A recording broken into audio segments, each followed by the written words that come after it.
요즘 우리가 요한복음 성경 묵상을 마쳤죠? 그리고 창세기를 묵상하고 있는데요. 한번 읽어보겠습니다. 시작. 하나님이 세상을 이처럼 사랑하사 독생자를 주셨으니 이는 그를 믿는 자마다 멸망하지 않고 영생을 얻게 하려 하시니라. 아멘. 몽골말로 다 읽겠습니다. 시작. Orhan ülke ailesi köyün başçıları Asımtol Doğu'daki Bugün Bugün Bugün 물론 아멘. 하나님의 이 세상을 사랑하시는 요한복음은 예수님이 하나님의 아들로 천국 보좌를 버리고 이 세상에 어떻게 오셨는지, 하나님의 보좌를 버리고 사람의 몸을 입어서 이 땅에 오신 것, 그것을 성육신, 육신이 되었다. 하나님이 인간이 되셨다. 그래서 인카네이션이라고 그러는 겁니다. 그리고 이 땅에 계실 때 또 어떻게 일을 하셨는지, 대속의 십자가 사건이죠. 그리고 어떻게 피조물이 결코 해결할 수 없고 이길 수 없는 죽음을 이기셨는지, 이게 이제 부활이죠.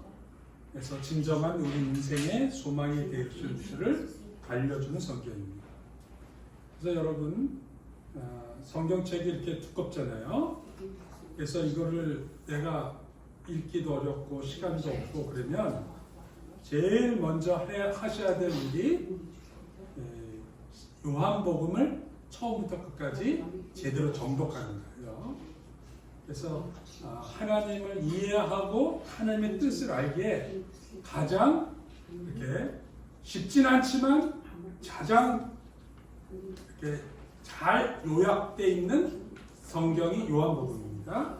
그래서 여러분이 요한복음을 틈나면 꼭 정독을 하셔야 됩니다. 그리고 그 다음에 창세기를 읽으시면, 먼저 신약을 읽고 그 다음에 창세기를 읽으시면, 근데 보통 사람들이 마태복음부터 읽으니까 처음에 족보가 나와서 누가 낳고 하니까 뭐야 이거 그래가지고 좀 지루해 하는데, 요한복음을 먼저 읽고 창세기를 읽으시기를 바랍니다. 그리고 우리가 창세기는 연초 1월 1일부터 창세기를 우리가 읽기 시작을 했습니다. 그죠? 그래가지고 1월 달에 하다가 2월 달이 돼가지고 어제 2월부터 부활절까지 우리가 요한복음을 묵상을 했고요. 4월 9일부터 다시 창세기로 돌아왔으니까 이제 우리가 다시 창세기를 본 지는 한 열흘 정도 됐습니다. 이제 5월 말까지 우리가 계속해서 창세기를 읽고 묵상을 할 겁니다. 그런데 오늘 우리가 방금 읽은 이 성경 구절은, 이 말씀은 지난 수요일 날, 그러니까 4일 전, 4월 15일 날 성경 묵상 본문입니다. 제가 매일 아침마다 묵상하는 것 보내드리고, 또 몇 분들은 또 형제방에다가 또 올리기도 하고, 그래서 이렇게 주고받고 하는데요. 어떤 분들은 아멘이라고 쓰시기도 하고요.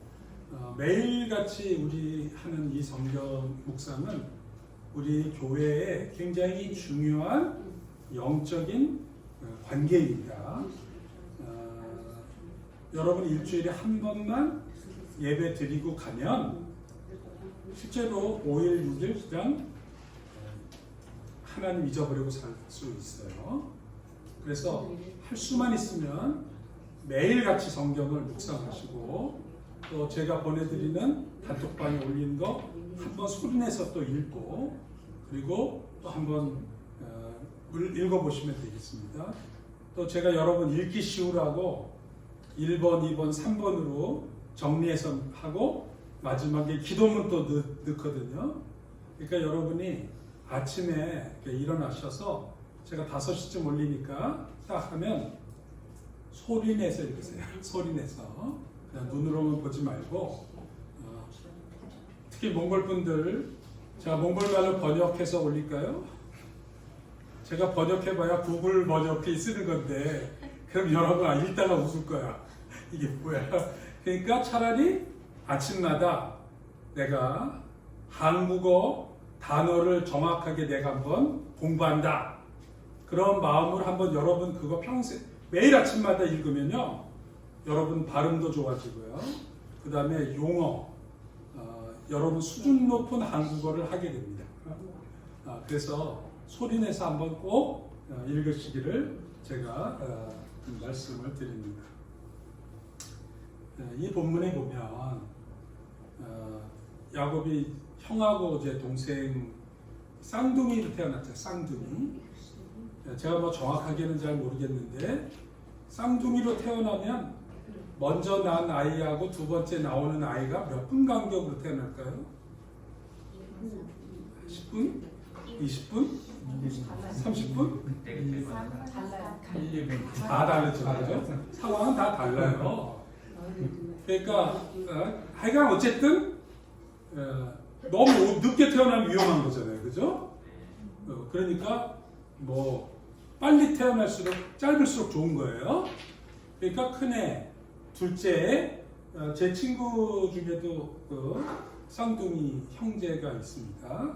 얼굴도 진짜 똑같이 생기고 말투도 똑같은 친구가 있어요. 이름이 또 우리 아들하고 딸하고 이름이 똑같대. 상은이, 상진이. 그래가지고 박상은 박상진이라고, 내 친구는 상진인데 잠시인데 교수를 했고, 또 한 친구는 안양샘병원 원장을 했습니다. 두 친구 다 나랑 친하게 지내고 있어요. 근데 하여간 이 쌍둥이가 이제 태어났으니까 희캐봐야 길어봐야 1시간, 짧으면 5분, 10분 사이로 태어났는데 그게 무슨 이렇게 큰 아들, 작은 아들이 뭐 얼마나 차이가 있겠냐. 우선 그렇게 생각할 수가 있죠. 그 다음에 요 본문 자꾸 보면 형 에서가 밖에 나가서 사냥하고 뭐 놀다가 들어온 거예요. 그러니까 뭐 알다시피 이 몽골 분들은 우리보다 더 실감 나겠지만 뭐 가게가 있습니까? 간식거리가 있습니까? 밖에서 헤매다가 먹을 것 없이 들판에서 일하다가 들어왔으면 얼마나 배고프겠어요. 그죠? 왕창 시장한 거예요. 근데 마침 동생이 이렇게 죽을 썼어요. 죽. 성경에는 팥죽으로 되어 있는데 영어 성경은 렌틸 수프라고 돼요. 렌틸 수프. 그러니까 렌틸 콩이라는 거 있죠? 요즘 또 한참 떴어요. 한국에. 건강에 좋다고. 중동 지방에 렌틸, 렌즈 콩이라고도 하고, 이 콩이 유행이에요. 그러니까 많아요. 그러니까 영어 성경은 렌틸, 제가 뭐 정확하게 했지만 렌틸 수프이다. 이제 그렇게 보는 거예요. 그거하고 이제 빵이 같이 있었죠. 그러니까 배고픈 에서가 막 달려와가지고, 오! 야! 맛있겠다, 야! 나 좀 줘! 그리고 지금 이한 거예요. 그랬더니 우리 보통 어렸을 때 그런 짓 하지 않았어요? 형이라고 부르면 주지. 아니, 나한테 저런 걸 하면 주지. 뭐 이럴 수 있는 거 아니에요. 그죠? 그러니까 이게 상당히 뭐 심각한 얘기 아니거든. 근데 전체적으로 볼 때는 동생 야곱이 형처럼 되고 싶었던 것 강했던 것 같아요. 태어날 때부터 서로 발목을 잡았다 그런 얘기를 하니까. 그러니까 이제 형제 간의 그런 기본적으로 경쟁 의식, 이거는 인류 역사가 생긴 일에 있는 거예요. 제일 가까우면서도 또 가장 서로 약간 경쟁적인 거예요. 그래서 뭐 가인과 아벨 이야기, 그죠?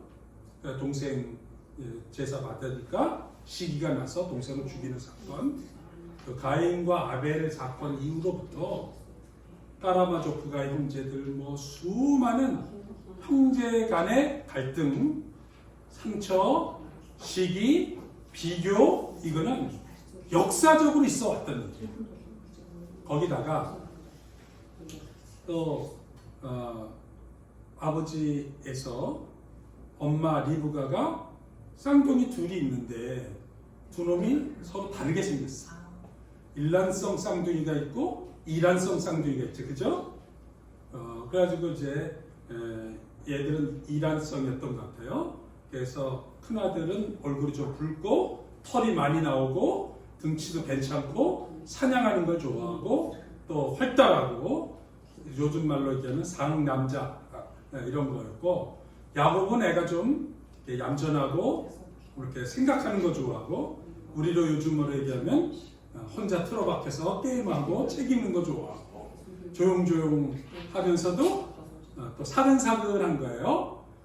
그러니까 아버지는 남자다운 에서를 좋아하고 엄마는 또 다정하고 사근사근 알랑방구 잘 끼는 야곱을 좋아하고, 그래가지고 엄마 아버지가 또 서로 좋아하는 애들이 달라. 그러면 우리 어렸을 때 그런 거 있잖아요. 엄마는 형만 좋아해. 저도 형이랑 5살 차이인데요, 한 번도 내가 내 옷을 사 입어본 적이 없어요. 형이 5년 입고 물려준 거, 그거 옷을 입었어요. 중학교 들어갔는데 형이 입었던 옷이 너무 낡아서 도저히 그걸 못 사니까 아버지가 나를 화신백화점에 데려가가지고 종로에 가지고 교복을 사줬는데, 남들은 다 엘리트 비싼 교복을 사주는데 나는 면으로 된 거, 그때 생각에 가격이 한 절반 정도 쌌어요. 그래서 싸구려를 사줬어. 근데 사기를 키가 클 거니까 이만큼 긴 거 사줬어. 그래가지고 그걸 접었어요. 이렇게 소매를 접어. 근데 이게 면이 되다 보니까 까맣잖아요, 교복이. 1년쯤 되고 보니까 키가 이렇게 짧아지니까 이걸 폈더니 여기 호연 자국이 난 거야. 소매 했던 게. 내가 중학교 2학년 때 얼마나 창피했는지. 그래가지고 막 심지어는요, 이렇게 하다가 여학생이 나오면 이러고 있어. 그러면서 속으로는 우리 형은 엘리트 교복 사주고 동생인 나는, 우리 형이 그때 휘문고등학교라고 우리나라에서 제일 유명한 사립 명문고등학교 다녔어요. 시험 보고. 나는 뺑뺑이로, 그것도 우리나라에서 제일 부자 동네인 신홍산 동비촌동 중학교를 다녔는데 면 교복을 입은 애는 나 혼자밖에 없었어, 우리 반에서. 그러니까 나는 입장으로 볼 때는 그냥 그런 거 있잖아요, 중학교 때. 하여간 뭐 지금 생각하면 씁쓸해요. 그러니까 아버지는 큰아들만 이뻐하고 나는 맨날 옷도 얻어 입다가 이런 교복 사준다. 그래가지고 난 사실 좀 불만이 좀 있었죠. 대신에 우리 엄마는 나를 이뻐했어요. 내가 엄마한테 잘 이렇게 그러니까 사실 집안마다 편애라는 거 항상 있는 일이고, 형제간에 좀 약간 그런 비교의식 이런 게 늘 있는 거예요.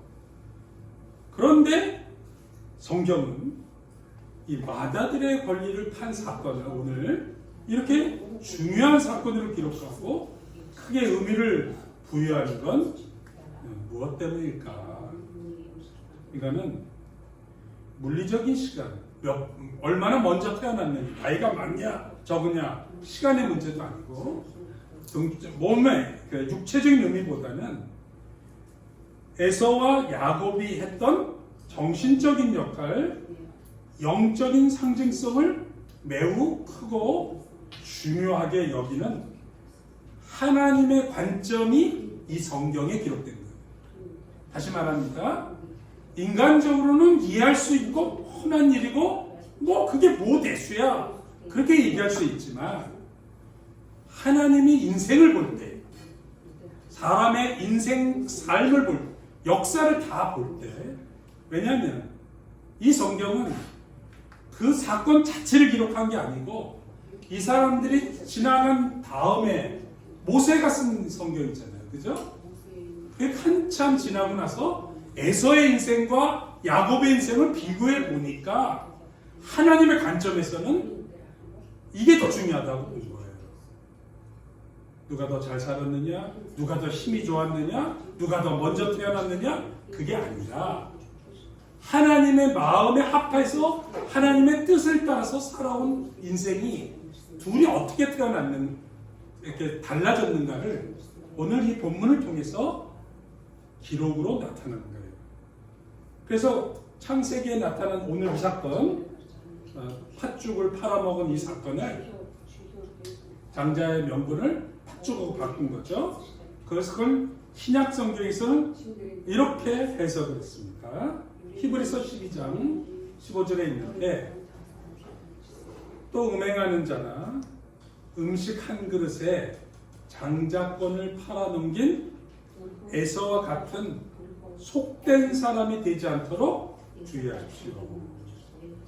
여러분이 알다시피 에서는 그 뒤에 축복을 상속받기를 원하였으나 거절당했습니다.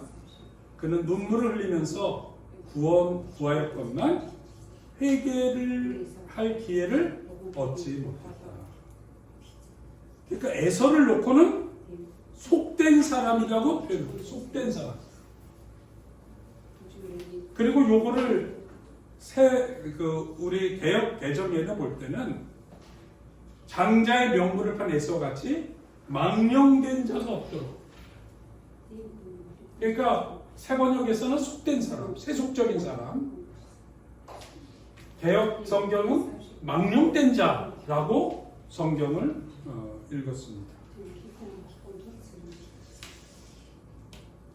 여러분, 누군가 나한테 그 사람 세속적인 사람이야, 아니면 망령된 자라고 그렇게 말한다면 아마 여러분 어떨 것 같아요?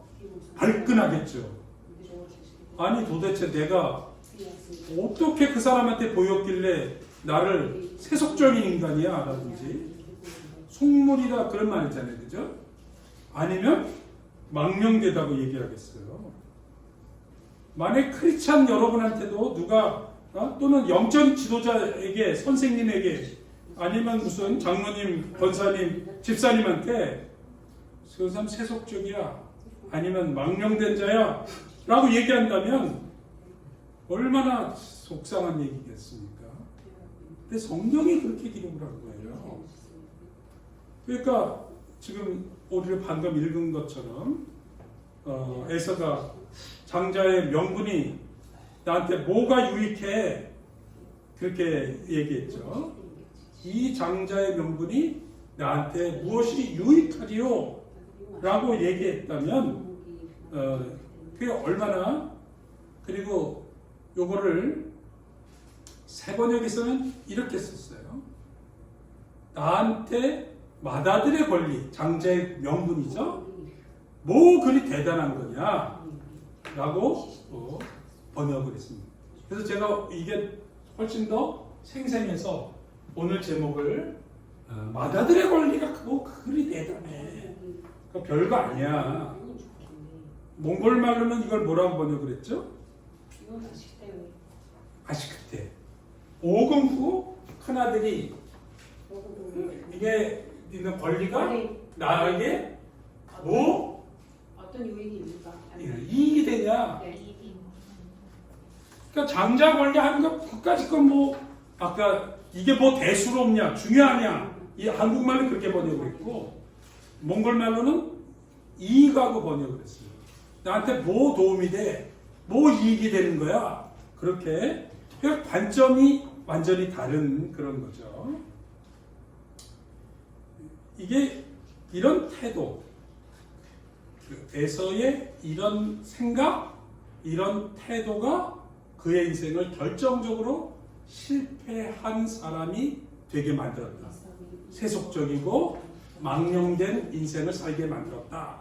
이제 그게 오늘 성경의 아주 핵심 관점인 것입니다. 성경에서는 가부장제 시대였기 때문에 그런 거예요. 가부장제. 오늘날은 많이 달라졌습니다. 그러나 수천 년 동안 여러분 알다시피 가부장제적인 사회가 지난 수천 년 동안 있었어요. 몽골도 마찬가지고 동양은 좀 더하죠. 유교 사상이 큰아들을 더 중요하게 생각하니까요. 오히려 몽골에서는 어트공 후, 그러니까 막내 아들에게 상속을 하죠. 그죠? 유목을 하니까 엄마 아버지가 큰애를 떼보내고 분가시키고 양하고 그 소를 말을 몇 개 떼주면 나가서 살 수 있으니까 새 천막 개를 하나 더 주면 큰아들 분가시키고 둘째 분가시키고 맨 마지막엔 막내가 엄마 아버지랑 같이 사는 거죠. 그러면 그때가 되면 엄마 아버지도 나이가 많아지니까 막내가 아버지 엄마의 그 말과 집을 이렇게 물려받아가지고 같이 사는 게 유목에서는 어쩌면 막내 상속이 더 자연스러운 것 같기도 해요. 현명하다. 나는 몽골 사람들이 지혜롭다고 생각하는데 그러나 전 세계의 역사는 큰아들에게 상속을 하고 요즘은 그게 없어졌는데 옛날에는요 큰아들은 제일 많은 지분을 상속해 줬어요. 보통 다른 아들보다 2배를 더 줬다고요. 구약에도. 그러니까 여기 말씀대로 아버지의 축복과 유업을 이어받을 권리가 있다. 그렇게 돼 있고요. 또 동생보다 2번째 더 받고 또 집안을 이끌어가는 권위와 책임을 지는 어른의 역할도 하게 돼요. 이번에도 김명선 박사님 상을 받아서 5천만 원 상금이 오니까 제일 먼저 얘기가 그래도 제일 형님이 이주삼 교수님 오빠 살아계시고 그러니까 어른한테 먼저 다 물어보는 거예요. 그게 자연스러운 거 아니에요, 그죠? 그래가지고 이제 우리도 다 그렇게 형님이 결정하시겠지. 형님한테 먼저 여쭤보고 저도 그렇습니다. 그러니까 다 큰아들에게 이렇게 해서 가족의 신앙을 담당하는 옛날에 제사장 역할도 했고 하나님과의 관계에서 그 집안의 의무를 이행하는 그런 책임도 있는 것입니다. 신앙생활도 여러분 그렇습니다. 매 주일마다 이 요즘같이 이렇게 날 좋은데 아침 일찍 일어나서 교회 나온다는 것 자체가 이게 만만한 일이 아닌 거예요. 또 이것을 계속 해야 되나? 하다 보면 막 생활에서 나한테 당장 필요한 일들과 하나님을 생각하고 믿는 신앙이 가끔 서로 이렇게 충돌할 때가 있어요. 여러분 정말 복받은 줄 아시기 바랍니다. 매 주일날 11시에 예배를 드릴 수 있는 생활 조건이 된다는 거 이거 굉장한 하나님의 복이에요. 오늘도 얼마나 많은 사람들이 주일 지키고 싶은데 예배 드리고 싶은데 교인들 만나서 밥 먹고 싶은데 출근해야 되는 사람이 있어요. 그죠? 여러분 버스 운전해 보신다고 생각해 보세요. 3교대 한다고 생각해 보세요. 발전소 근무해야 된다고 생각해 보세요. 여기 지금 교회에 나와서 예배 드리는 것 자체가 만만한 일이 아닌 겁니다. 하나님의 은혜가 아니면 우리가 이렇게 되기 어려워요. 또 어떤 사람은요 심지어 예배를 드리기 위해서 돈을 포기하고 그죠? 그런 사람도 있는 것입니다. 그래서 제가 이계신 목사랑 오랫동안 41년 살면서 늘 듣는 얘기가 있어요. 사람은 얻는 게 있으면 잃는 게 있다. 그죠? 내가 뭔가 힘들어서 잃어버린 게 너무 많다 그러면 그걸 잃어버렸기 때문에 또 얻을 수 있는 게 있다. 그렇게 포기하는 게 있다면 또 얻는 게 있다는 거예요. 결국 어느 것을 더 소중하게 여기느냐라고 하는 가치 결정의 문제입니다. 여기서 장자의 명분을 쉽게 팔았다고 할 때에서는 신앙의 가치와 영적인 유산을 가볍게 여기고 눈앞에 보이는 이익, 자기의 시장길을 달래주는 한 그릇 음식값 정도로 이 큰아들의 하나님과의 관계와 집안에 대한 책임감을 너무 쉽게 가볍게 우습게 여겼다라는 걸 오늘 성경은 강조해서 다시 굳이 그 수많은 형제 간의 사건 사고들 속에 장자의 유명분을 팥죽 한 그릇을 팔은 이 사건을 중요하게 생각합니다. 그래서 그들이 성장할 때 그들이 자라나는 과정에서 가장 큰 사건은 이거였다는 것입니다. 팥죽 한 그릇에 마다들의 권리를 팔아 넘겼다고 하니까 나는 그렇게 어리석은 일 하지 않아 라고 쉽게 생각하는 사람이 많습니다. 당시 유목민에게 한 그릇의 팥죽이 수천 년이 지난 오늘날 어떤 형태로 어떤 값어치로 나타날까요? 불과 150년 전에 일어난 가치 판단 착오의 대표적인 사례를 제가 하나 소개하겠습니다. 1867년에 미국이 러시아, 제정 러시아죠. 차르가 있었던 제정 러시아로부터 알래스카를 매입을 했습니다. 돈 주고 산 거예요. 여러분 얼마 전에 그 트럼프가 그린란드를 돈 주고 사겠다. 다들 미친놈이다 막 그랬잖아요. 뭔 소리야. 실제로 이게 다 국가 땅을 사고 파는 게 역사상 굉장히 많이 있습니다. 미국이 푸에르토리코도 샀고요. 루이지애나 주도 산 거예요. 뉴멕시코도 멕시코한테 한 일부는 전쟁이 샀고 돈 주고 산 거예요. 미국 땅을 돈 주고 늘리는 나라입니다. 지금은 황당한 얘기죠. 그러나 실제로 있었던 일입니다. 이 매입한 영토가 160만 평방킬로미터, 제곱미터, 남한의 16배나 되는 거대한 땅. 남한의 16배, 딱 오늘의 몽골 땅하고 똑같은 크기예요. 그러니까 몽골 땅만큼 큰 땅을 이게 샀습니다. 그때 계산을 얼마나 했냐? 720만 불 수표. 여기 딱 써 있습니다.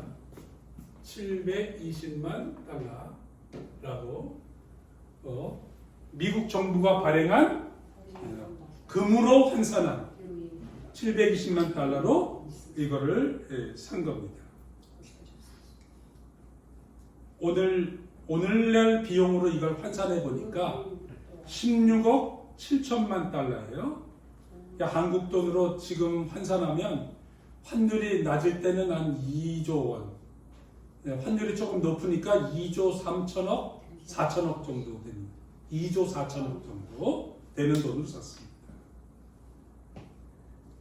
북한에서 이렇게 탈북하신 분들 있잖아요. 뭐 북한 이탈 주민이라고도 하고 탈북자로도 하는데 이분들이 이제 하여간 고생해가지고 남한에 와서 처음 제일 놀라는 게 인천공항에 오면 놀란다는 거예요. 인천공항에 딱 내리는 순간 하도 커서 놀라고요. 또 건물 안에 들어가니까 너무 고급스러워서 이게 공항이야 호텔이야 그런다는 거예요. 그러면서도 속으로는 대부분 그런다는 거예요. 아, 남한도 외국인이 많이 다니는 공항이니까 이렇게 잘 보이려고 엄청 돈을 이렇게 들여서 꾸며놨구나. 그렇게 생각한다는 거예요.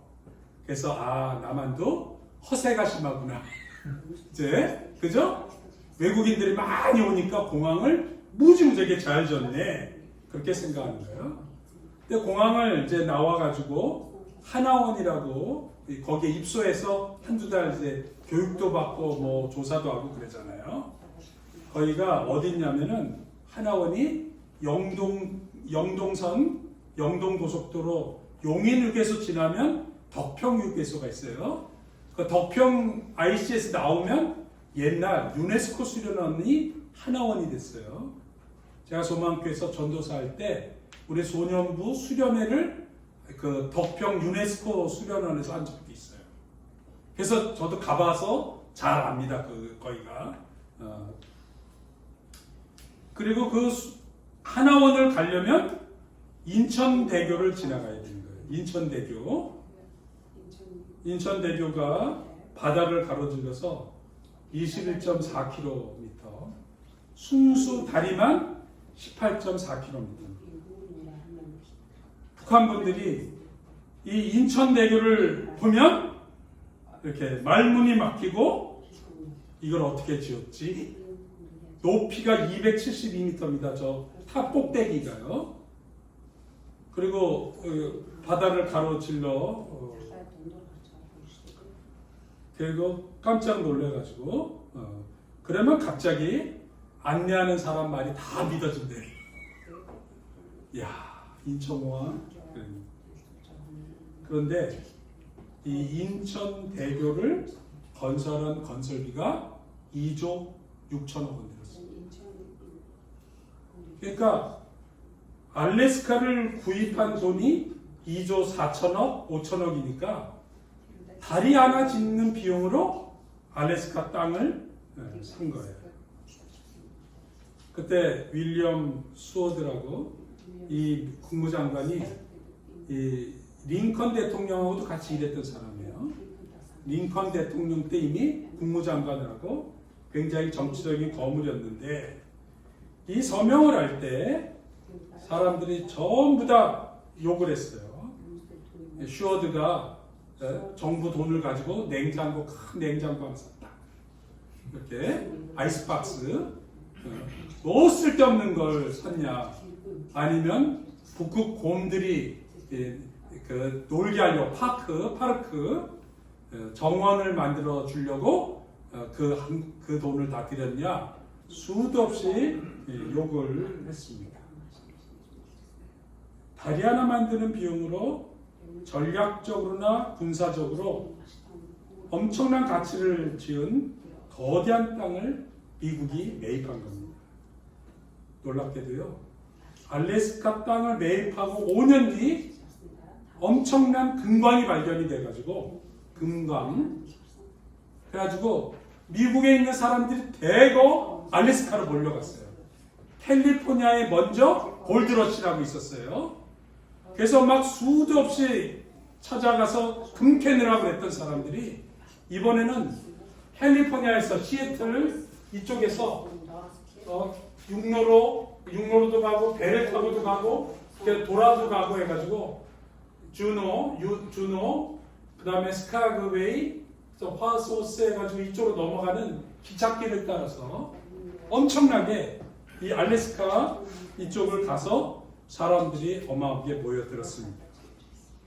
그 다음에 좀 있으니까 석유가 터지기 시작하는데 미국에서 가장 매장량이 높은 데가 여기고 요즘은 이번에 트럼프가 한국, 일본 보고 가스 사라고 5억 달러 내라고 지금 또 뭐 수십억 달러를 내라고 그러는 거예요. 그런데 매입 계약을 놓고 뉴욕 트리븐지에서는 엄청나게 욕을 했습니다. 쓸데없는 짓 했다. 원주민도 지금 인디언도 다스리기 어려운데 너무 비싸게 저거 유지비 누가 될 거냐. 더구나 국경하고도 인접하지 않았는데 네? 더구나 새벽 4시에 하고 억지로 합의됐다. 그래서 이 국무장관이 악행을 저질렀다. 내불이라고 내불. 또 다 빨아먹은 오렌지 다 빨아먹으면 그 버릴 쓰레기밖에 안 남는 거잖아요. 그런 거로 샀다고 욕을 하면서 쓸데없는 짓 했다고 공격을 했습니다. 러시아에서는 어땠을 것 같습니까? 크림 전쟁으로 재정난을 겪던 러시아가 골치 아픈 땅을 처분한 거예요. 그래서 아까 그 사진에 있는 담당 서명한 사람 있잖아요. 러시아를 대표하는 그 사람에게 돌아온 다음에 훈장을 수여했습니다. 훈장. 너무 귀한 일 잘해서 골치 아픈 일 잘 해결했다고 러시아에서는 훈장을 받고 미국에서는 오만 욕을 다 먹고 조금 지난 다음에 이 사람 국무장관에서 쫓겨났습니다.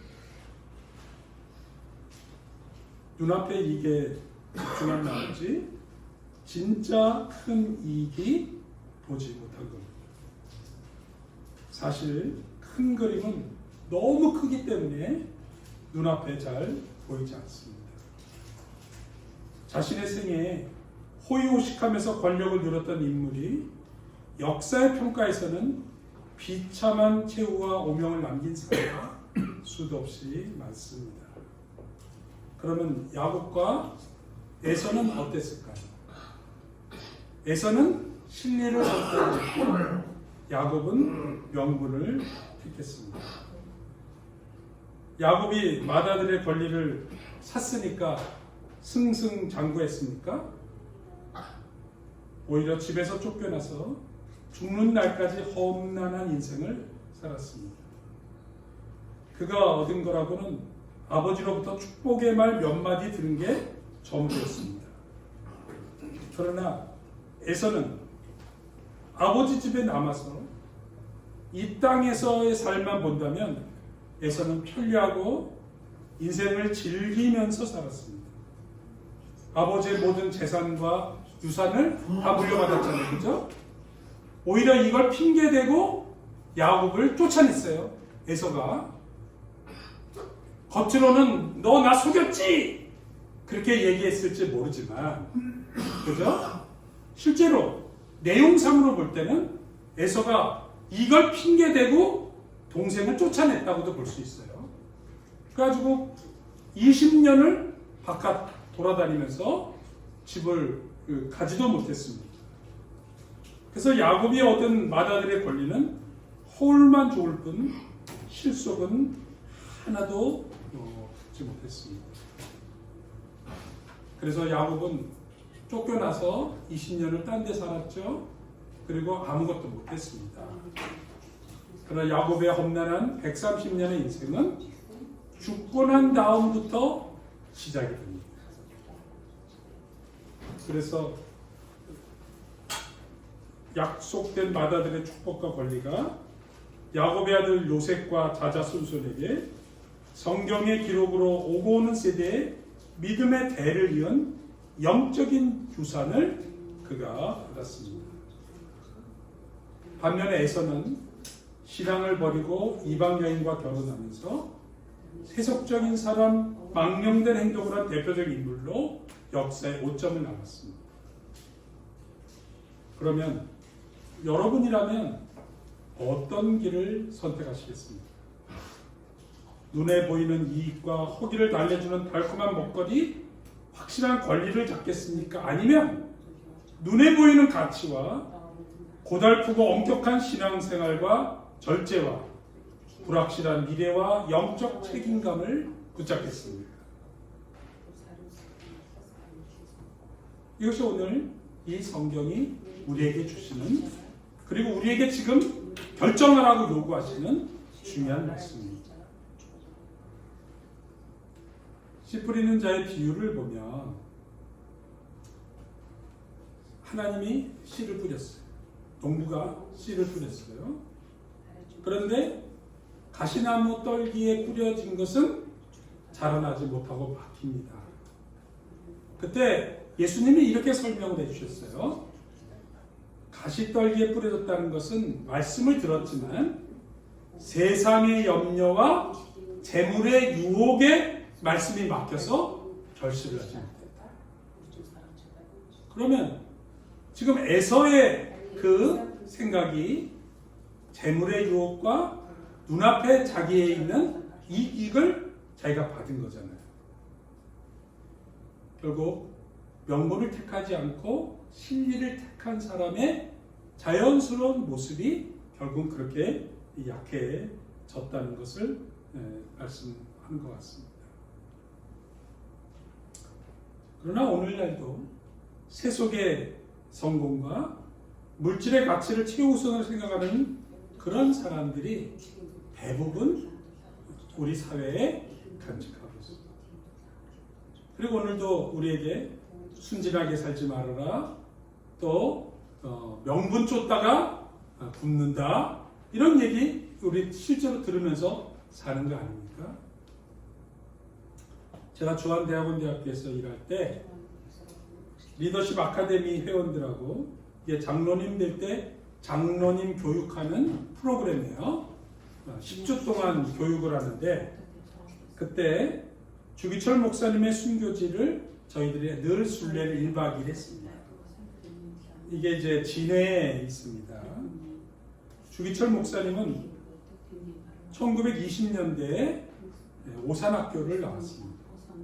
난강 이승우 선생님이 세운 학교고 춘원 이광수와 도산 안창호 선생이 다 이 학교 출신이면서 여기서 선생님을 했어요. 그래가지고 젊은이들, 고등학생들에게 가르쳤는데 특별히 고당 조만석 선생님한테서 교육을 받습니다. 그리고 그 오산학교가 이렇게 생겼습니다. 이 학교를 졸업한 다음에 평양에 있는 장로회 신학교에서 목회자 훈련을 받고 나서 부산의 초량교회, 이게 그 당시에 이분이 부임했을 때 교회 모습이고 오늘날은 이렇게 생겼습니다. 부산의 초량교회에서 담임을 맡아갔습니다. 그래서 힘차게 목회하는 중에 교회가 날로 부흥을 해가지고 부산 지역 최초로 교회 부속 유치원을 설립하고 그리고 교회는 안정되게 잘 발전을 했습니다. 1892년에 세워진 교회예요. 그런데 갑자기 마산 문창교회에서 요거는 이제 초량교회에서 있었던 일인데요. 마산 문창교회에서 담임 목사 총빙이 왔습니다. 이 문창교회는 초량교회보다 9년 뒤에 세워졌는데 당시 교회가 두 쪽으로 갈라져 가지고 교인들이 많이 떠나고 건물만 덩그러니 남아있었대요. 그리고 서로 싸우느라고 분쟁이 해결될 조짐이 보이지 않았답니다. 그러니까 굳이 초량교회는 더 오래되고 더 크고 더 안정되고 지금 교육관까지 지었는데 마산 문창교회로 갈 이유가 없는 거예요. 그런데 주기철 목사님은 문창교회의 총빙을 받아들여서 마산으로 옮겨갑니다. 그래가지고 그곳에서 도착을 하니까 양쪽이 서로 끌어들이려고 막 내 말 들으라고 막 하다가 양쪽을 다 말을 안 들으니까 이번엔 양쪽이 또 공격을 하더래요. 그래가지고 얼마나 힘들었는지 금요일 밤마다 이분이 뒤에 있는 문창교회 뒤에 있는 한 300m 되는 산에 무악산에 올라가가지고 날마다 여기서 철야기도를 하고 내려오셨다고 그럽니다. 힘들어서 그랬겠죠. 그러던 중에 분쟁이 수습이 되고 교회가 발전을 했습니다. 5년 동안 목회를 하는 중에 또다시 마산 지역에서 최초의 교육관을 건축하면서 봉헌을 하게 됩니다. 그러니까 교육도 잘하시고 교회가 수습이 되고 목회를 잘한 거예요. 그랬더니 다시 평양에서 오라고 평양 산정현교에서 오라고 또 연락을 왔습니다. 웅장한 예배당과 지식인들이 많이 나오는 평양의 대표적인 교회였습니다. 그런데 진보적인 신학자가 목회자로 부임하면서 교회 안에 갑자기 논쟁이 벌어지고 진보와 보수가 서로 싸우다가 800명 출석하던 교인이 100명으로 줄어들었어요. 그때 문창교회를 잘 해결한 분이 왔으면 좋겠다고 산정현교회에 또 초청을 받은 거예요. 그래서 주기철 목사님이 그곳에 부임을 합니다. 딱 그때쯤 일본이 대동아 전쟁을 일으켜가지고 만주도 침범하고 필리핀도 인도네시아도 장악을 하고 그러면서 몽골을 막 쳐들어가려고 하는 그때였습니다. 그때 남한에다가는 남산에다가 신궁이라고 남산 한 꼭대기 지금의 어린이회관이 있는 자리입니다. 거기다가 신궁을 만들고 요걸 조금 더 자세하게 그림을 보면요. 여기에 서울역이 보이고 세브란스가 이쪽에 있고 요 언덕 위에다가 신궁을 만들어 놓고 나중에 평양신학교가 이 터를 빌려서 남산으로 이전을 와서 남산신학교 시대가 됩니다. 이곳에 선교사들을 다 추방을 하고 신사참배를 다 하라고 난리를 치고 있었습니다. 이런 시대에 이분이 그곳에 찾아갔습니다. 우리 같으면 어떨 것 같습니까? 아마 선택하기 어려울 것 같아요. 근데 그건 제가 뭐 더 지난 얘기를 넘어가고 신사참배 전체를 강요하고 특별히 1938년에 장로교 총회는 국민의례다 하면서 신사참배해도 괜찮다고 결정을 합니다. 심지어는 끝나고 난 다음에 교단 지도자들이 기념 촬영도 하면서 신사참배를 거부한 주기철 목사를 면직을 목사 아니야 우리 조단에서 쫓아내 산정형 교회도 우리 장로교 아니야 그러면서 면직을 합니다. 그리고 주기철 목사님은 감옥에 들어가게 됩니다. 그랬다가 고문을 받고 해방 1년 안 남기고 돌아가십니다. 그래서 장례식이 그래도 남아있는 교인들이 있어서 주기철 목사님 장례를 치릅니다. 그리고는 목사님은 감옥에서 죽어가는데 가족들은 다 교회 사택에서 나가라고 명예도 박탈하고 그리고 이제 목사 아니니까 나가라. 그래서 그 가족들도 목사님 돌아가신 다음에는 장례식은 치르고 나서 교회에서 나가게 됐습니다. 주기철 목사님의 삶은 여정마다 험난한 가시밭길이 되었습니다. 교단은 잘못했다는 걸 돌이키지 않았고 그랬다가 65년이 지난 다음에 복권을 시킵니다. 그리고 복권 다음 2년 뒤에 요거는 예배를 드리는 거예요. 참회 예배를 드렸다고. 그러나 그 주기철 목사님은 명분을 택했고 신앙을 택했더니 오늘날 한국 교회의 가장 큰 표상이 되었습니다. 그리고 선교사와 같이 고난을 택해서 하나님의 마음을 가지고 신앙생활한 그의 임무를 완수한 존경받는 사람이 됐습니다. 지난 주일날 4월 12일 날이 그 국립묘지에서 주기철 목사님 돌아가신 날 추모 예배를 드렸습니다.